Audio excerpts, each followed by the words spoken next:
The UN Refugee Agency has been accused of complicity in the forcible removal of around 600,000 Afghan refugees from Pakistan.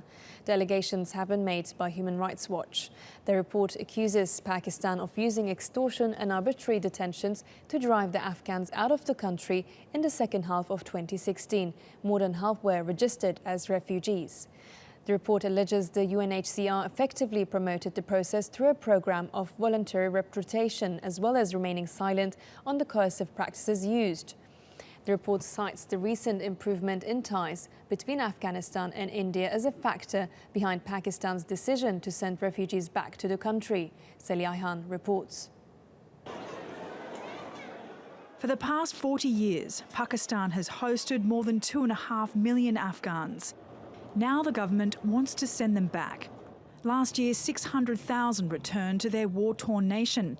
An exodus, the Human Rights Watch says, amounts to the world's largest unlawful mass forced return of refugees in recent times. When you create conditions, as was the case in Pakistan, where people feel they have no choice but to leave, where their lives have become intolerable because of constant abuse, being forced to pay bribes, threat of detention, threat of deportation, having their businesses raided, having their homes raided, and the rest of it, then it's tantamount to forcing people across the border.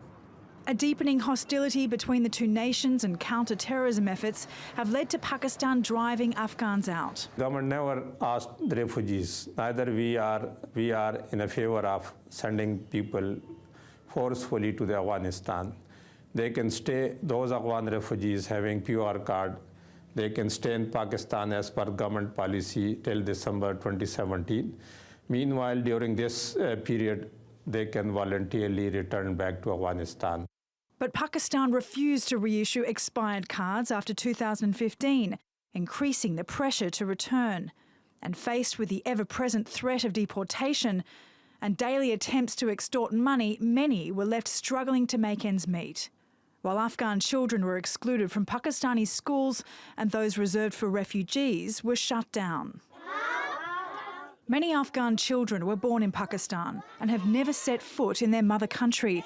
But their parents and teachers fear the consequences of an expanding armed conflict there. The peace cannot be restored in Afghanistan because if one group ends, another warrior group comes up.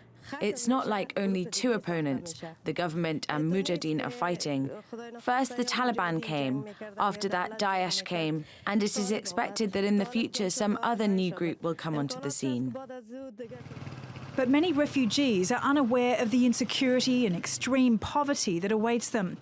And by failing to inform them, and by doubling its cash support until the end of 2016, Human Rights Watch says UNHCR has promoted the repatriation of Afghan refugees.